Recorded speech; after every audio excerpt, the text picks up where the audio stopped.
नमस्कार, स्वागत है आप सभी का। TV27 न्यूज देख रहे हैं आप और आपके साथ मैं हूं शिवानी ठाकुर। देश भर के शिव मंदिरों में रात से ही हर हर महादेव का जयघोष गूंज रहा है। वहीं मध्य प्रदेश में भी कई शिव मंदिरों में सुबह से भक्तों का तांता लगा हुआ है। भारी संख्या में श्रद्धालुओं की भीड़ शिवलिंग पर जल अर्पण करने के लिए पहुंच रही है। श्रद्धालुओं की भीड़ को देखते हुए मंदिर परिसर और आसपास के इलाकों में भी कड़ी सुरक्षा व्यवस्था की गई है। बता दें कि आज से 19 अगस्त तक श्रावण मास में 5 सोमवार पड़ रहे हैं। इस साल के श्रावण महीने में 72 साल के बाद एक दुर्लभ संयोग बन रहा है। इस बार सावन महीने की शुरुआत और समापन दोनों ही सोमवार के दिन होंगे। ये दुर्लभ संयोग 72 साल पहले 27 जुलाई 1953 को बना था। जानकारों का मानना है कि सावन की शुरुआत चंद्रमा के नक्षत्र श्रवण में हो रही है, यानी इस बार सावन में शिव जी की कृपा ज्यादा मिलेगी और चंद्रमा के कारण अधिक से अधिक समस्याओं से छुटकारा मिलेगा। पूरे देश भर में सावन की धूम है। सावन की आज पहली सोमवार है और शिव भक्त लगातार बिना धूप बरसात की परवाह किए शिवालयों में पहुंच रहे हैं अपने आराध्य को जल अर्पण करने के लिए, पूजा अर्चना करने के लिए। सावन के विशेष मायने हैं और पूजा करने के विशेष लाभ प्राप्त होते हैं। और हमारे साथ संवाददाता दीपा श्रीवास्तव फोन लाइन पर हमारे साथ जुड़ गई थी। एक बार फिर से भोपाल के हालचाल पूछ लेते हैं। शिव भक्तों के भोपाल में क्या हाल है? दीपा, जिस तरह से समय आगे बढ़ रहा है, क्या भक्तों की भीड़ बढ़ रही है? और इस वक्त आप जिस मंदिर पर खड़ी हैं, आप बता रही थी कि बेहद पौराणिक मंदिर है, उसमें सुरक्षा के इंतजाम कितने पाबंद हो रहे हैं? अब जब भक्तों की संख्या बढ़ रही होगी तो क्या पुलिस प्रबंधन और ज्यादा चौकन्नी हो रही है? जी देखिए, आपको बता दें कि जहां पर इस मंदिर की यानी कि भोजपुर मंदिर की हम बात करते हैं, राजधानी भोपाल से 23 किलोमीटर दूर जरूर ये मंदिर है, लेकिन ये कहना गलत नहीं है कि भोपाल की पूरी जनता जो है वो यहाँ पर पहुंचती है और काफी विशेषता मानी जाती है। खासतौर पर सावन सोमवार की यदि हम बात करते हैं तो 1 लाख से ज्यादा भक्तों के यानी श्रद्धालुओं के ये जो विश्व धरोहर है भोजपुर मंदिर, यहाँ पर आने की संभावना जताई जा रही है, जिसके लिए पुलिस प्रशासन के द्वारा तमाम व्यवस्थाएं की गई हैं और इसी के साथ सुरक्षा के इंतजाम जो है वो भी पूरे किए गए हैं। ट्रैफिक डाइवर्ट किया गया है ताकि किसी तरह की किसी को कोई समस्या ना हो और इसी के साथ खासतौर पर अगर कांवड़ यात्रियों की मैं बात करूं तो इनके लिए भी विशेष प्रबंधन किए गए हैं ताकि इन्हें भी किसी तरह की कोई समस्या ना आए। जी। और दीपा, इसके साथ ही जानकारी चाहेंगे कि मौसम विभाग की तरफ से क्या भोपाल में मौसम को लेकर के कोई अलर्ट जारी किया गया है? क्योंकि काफी जगहों पर बारिश को लेकर रेड और ऑरेंज अलर्ट जारी किया गया है। जी बिल्कुल। देखिए, अगर बात करते हैं अलर्ट की, क्योंकि राजधानी भोपाल में अगर बात करते हैं पूरे प्रदेश भर के समान जो सिस्टम है काफी स्ट्रॉन्ग सिस्टम एक्टिव है, जिसके कारण आगामी 3 दिनों तक भारी बारिश की संभावना जताई जा रही है। राजधानी भोपाल की यदि बात करूं तो रेड अलर्ट जो है वो है बारिश का। इसके अलावा यदि बात करें पूरे प्रदेश भर की तो 31 जिले हैं जिनके अंदर बारिश का रेड और ऑरेंज अलर्ट जारी किया गया है। यानी कि कुल मिलाकर ये कहना गलत नहीं है कि पूरे प्रदेश में आज हमें बारिश देखने को मिलने वाली है। इसी के साथ अगर बात करते तो अलग अलग स्थानों पर 2 बड़े सिस्टम सक्रिय हैं और यही कारण है कि पूरे प्रदेश में अच्छी वर्षा की उम्मीद जताई जा रही है। दीपा, बारिश की वजह से क्या कांवड़ियों की यात्रा प्रभावित होगी? और बारिश के मौसम में कांवड़ियों को दिक्कत ना हो, क्या इसके लिए पुख्ता इंतजाम किए गए हैं? देखिए, बिल्कुल अगर बात करते हैं कांवड़ यात्रियों की तो इनके लिए काफी व्यवस्थाएं जो है वो की गई हैं। हालांकि अगर बात की जाए भोजपुर मंदिर की तो यहाँ पर तमाम कांवड़ियों के लिए टेंट लगाया गया है। टेंट लगाकर सुविधा जो है उन्हें देने का प्रयास किया जा रहा है। इसी के साथ यदि हम बात करते हैं तो जगह जगह पर जो लोग हैं वो प्रसाद वितरण भी कर रहे हैं ताकि जो मंदिर आने वाले लोग हैं वो भी जब दर्शन करके निकले तो उन्हें भी प्रसाद मिल सके। और कहीं ना कहीं अगर बात करें प्रशासन के द्वारा भी ये प्रयास किया जा रहा है, क्योंकि बारिश का समय है और भोजपुर मंदिर की यदि मैं बात करती हूँ तो काफी फिसलन होती है, क्योंकि पत्थरों पर ही पूरा मंदिर पहाड़ी के ऊपर स्थापित है। तो ऐसे में किसी भी तरह की कोई दुर्घटना ना हो, इसके लिए तमाम ऐसे रास्ते जहाँ पे फिसलन ज्यादा है उन रास्तों को ब्लॉक किया गया है और प्रयास ये किया जा रहा है कि जो लोग हैं वो एक कतार में ही चले ताकि भगदड़ की स्थिति जो है वो भी ना बने। बिल्कुल दीपा, तमाम जानकारी साझा करने के लिए आपका बहुत शुक्रिया। तो पूरे देश भर में सावन की धूम है। सावन महीने की पहली सोमवारी है आज, और आज के दिन पूजन अर्चन के विशेष लाभ होते हैं। कहते हैं कि आज के दिन पूरी भक्तिमय तरीके से अगर भगवान शिव की आराधना की जाए तो भक्तों को इसका विशेष लाभ मिलता है। भगवान शिव मांगी गई इच्छा की पूर्ति करते हैं। जो भी भगवान से आज के दिन आप मांगते हैं वो आपको मिलता है।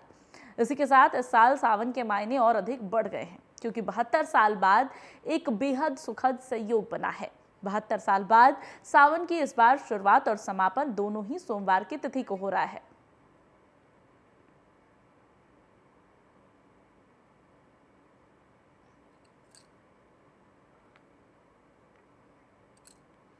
और सावन महीने के इस संयोग की वजह से कई सारी शुभ फल भी भक्तों को मिलेंगी, जैसे कि चंद्रमा मजबूत होने के आसार हैं। और चंद्रमा मजबूत होना यानी कि आपके सारे ग्रह नक्षत्र दूर होंगे और आपके लिए ये सावन का महीना और अधिक शुभ फलदायी होगा। इसके अलावा पूजन अर्चन देश भर में शिवालयों में की जा रही है। भक्तों की भीड़ उमड़ रही है।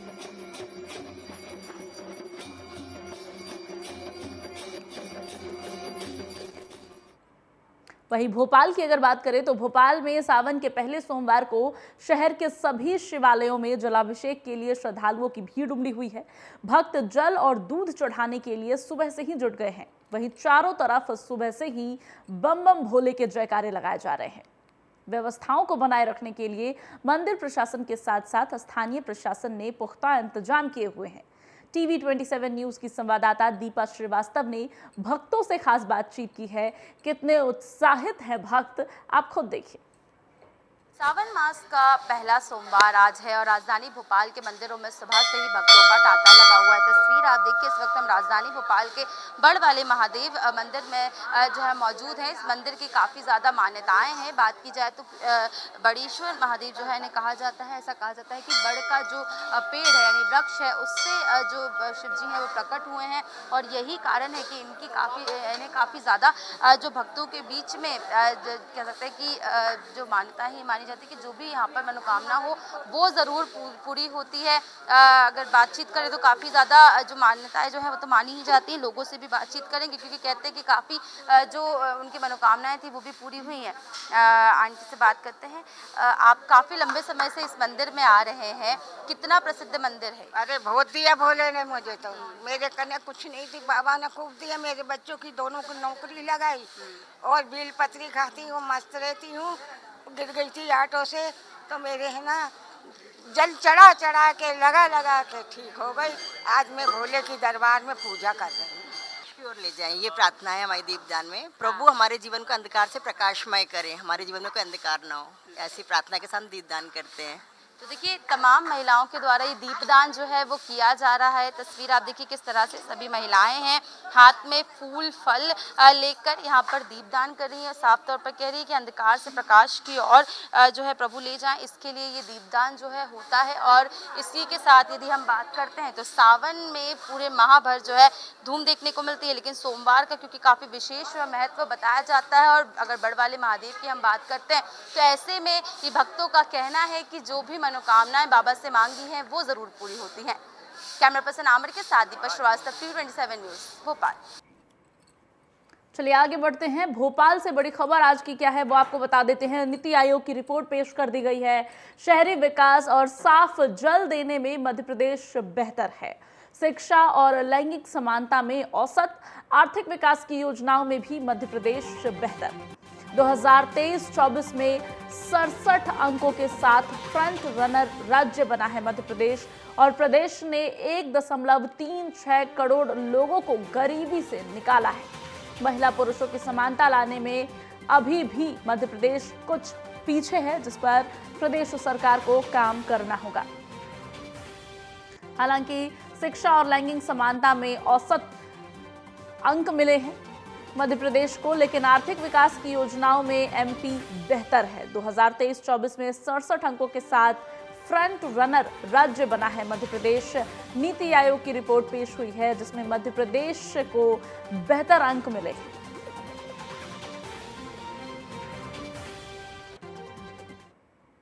वहीं 23 जुलाई को लोकसभा में बजट पेश होने जा रहा है। बजट को किसानों के लिए किसान सम्मान निधि 10,000 देने और प्रत्येक किसान को फसल बीमा का लाभ देने, इसके साथ ही किसानों को किसान क्रेडिट कार्ड की राशि बढ़ाने, फसल का सही दाम दिलाने और साथ साथ किसानों को पेंशन राशि दिए जाने को लेकर, इन तमाम मुद्दों को लेकर किसानों ने लहंगे गीत गाकर कुलासी नदी में जल सत्याग्रह करते हुए अनोखे तरीके से प्रदर्शन किया। पानी में खड़े होकर लोकसभा में बजट को लेकर उन्होंने अपनी मांगे रखी। केंद्रीय कृषि मंत्री शिवराज सिंह चौहान, प्रधानमंत्री नरेंद्र मोदी, केंद्रीय वित्त मंत्री से अनोखे तरीके से जल सत्याग्रह करते हुए किसानों ने तमाम मांगे रखी।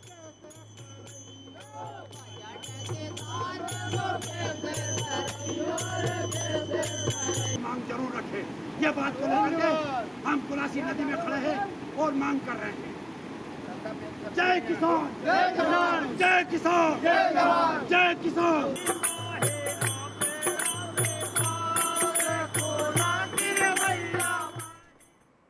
वहीं मध्य प्रदेश में कांग्रेस संगठन के विस्तार के लिए अन्य पार्टी के सदस्यों को जोड़ने में जुटी हुई है।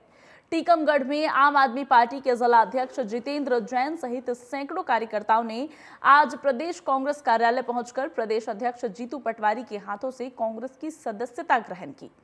इस दौरान प्रदेश अध्यक्ष जीतू पटवारी ने कहा कि कांग्रेस की रीति नीति से प्रभावित होकर आम आदमी पार्टी के जिला अध्यक्ष और कार्यकर्ताओं ने सदस्यता ग्रहण की है।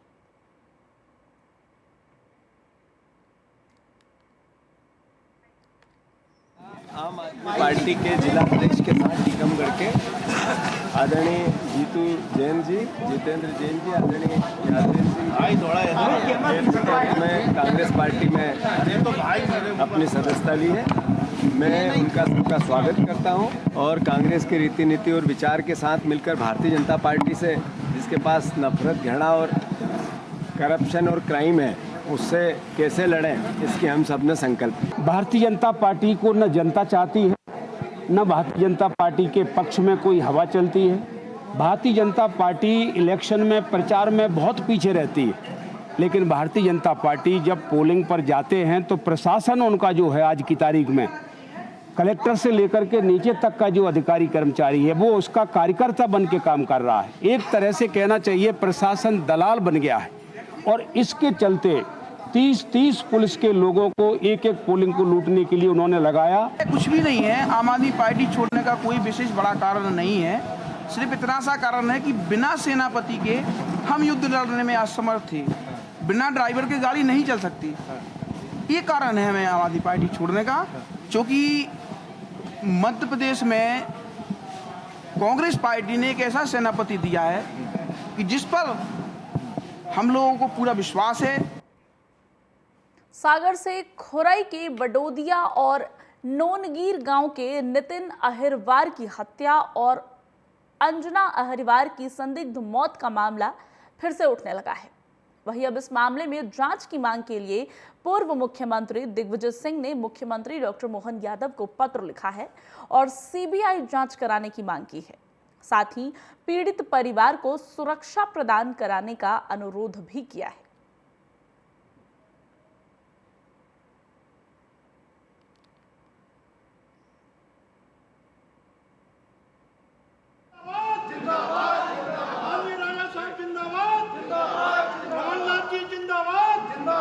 जीतू पटवारी जिंदाबाद, सफाई कामगार एकता जिंदाबाद, खड़गे जिंदाबाद, राजा साहब जिंदाबाद। और प्रधानमंत्री नरेंद्र मोदी के आह्वान पर देश भर में एक पेड़ मां के नाम अभियान चलाया जा रहा है। भिंड जिले के ग्राम पंचायत लहरौली में भी वृक्षारोपण कार्यक्रम किया गया, जिसमें सरपंच, सचिव, पटवारी, शिक्षक, छात्र छात्राएं और ग्रामीण शामिल हुए और सभी ने पौधा लगाकर अपना योगदान दिया। शासकीय मिडिल स्कूल परिसर में पौधा लगाने के बाद सरपंच मुनीश राजावत ने बताया कि इन दिनों हम सब ने पेड़ों की कमी की वजह से भीषण गर्मी का सामना किया है, इसलिए पेड़ लगाना बेहद जरूरी है।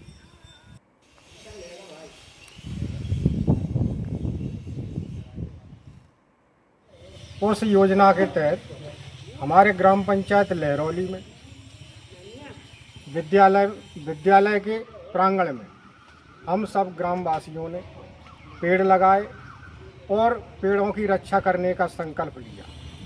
हम सब लोग मिलकर इन पेड़ों की सुरक्षा करेंगे और अपने गांव के सब लोगों को प्रेरित करेंगे, सब लोगों से चर्चा करेंगे कि हम सब लोग पेड़ लगाएं।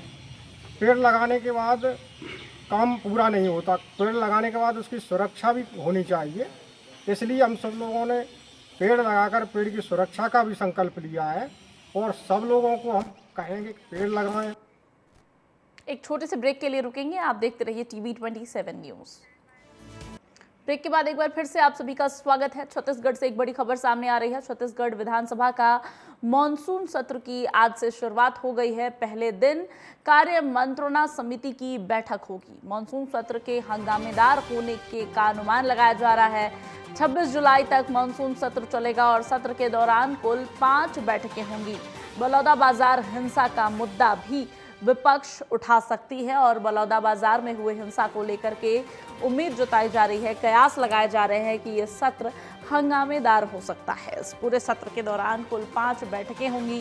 पहली बैठक की आज से शुरुआत होने जा रही है।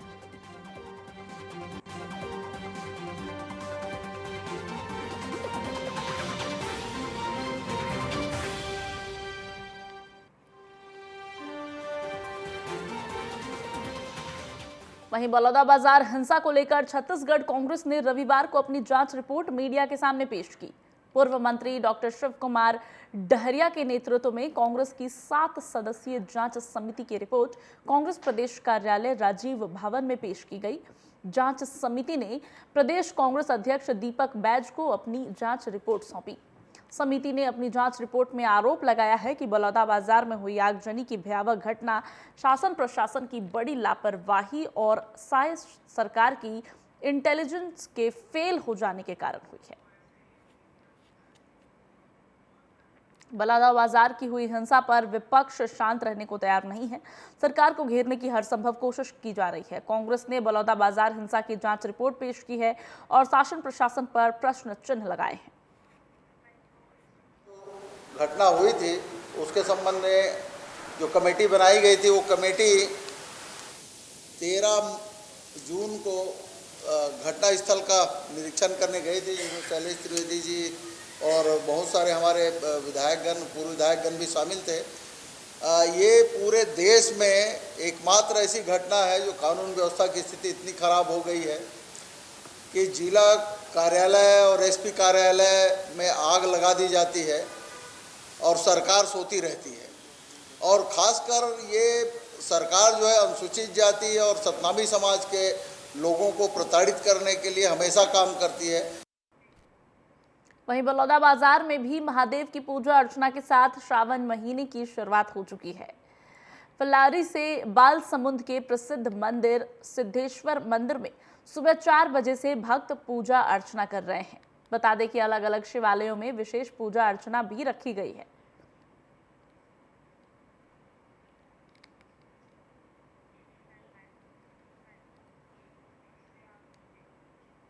वहीं रायपुर में गृह मंत्री विजय शर्मा ने छत्तीसगढ़ में अपराध के आंकड़ों को पेश किया है। कांग्रेस ने 6 महीनों में 9,361, बीजेपी ने 9,037 क्राइम बताए हैं। वहीं छत्तीसगढ़ में कांग्रेस क्राइम के मुद्दों पर सरकार को लगातार घेर रही है।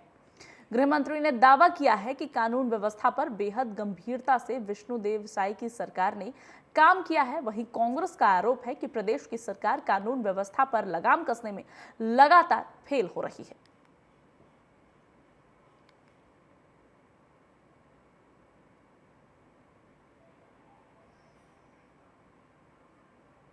वहीं राजधानी रायपुर में गृह मंत्री विजय शर्मा ने अपने निवास स्थान पर एक प्रेस वार्ता की। इस दौरान कानून व्यवस्था के विषय में उन्होंने जानकारी दी। साथ ही कांग्रेस पर निशाना साधते हुए कहा कि 5 वर्षों के कांग्रेस सरकार की तुलना में अपराध के आंकड़े पिछले 6 महीने में कम हुए हैं। 6 महीने में बीजेपी सरकार बनने के बाद काम हुए हैं। कांग्रेस सरकार में एफआईआर दर्ज नहीं हुआ करता था।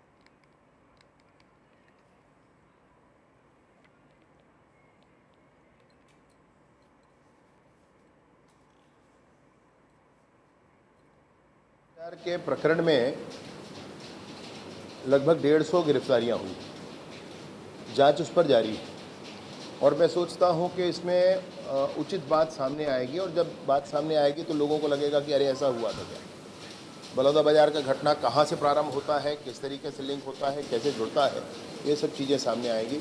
षड्यंत्र पूर्वक किया हुआ ये मामला है, जिसमें लोगों ने जानबूझकर कुछ षड्यंत्र करके असामाजिक तत्वों ने और कुछ और जिम्मेवार लोगों ने भी किया, वो सब चीज़ें सामने आई। इस बुलेटिन में फिलहाल बस इतना ही, लेकिन खबरों का सिलसिला आगे भी लगातार जारी है। आप देखते रहिए TV 27 न्यूज़।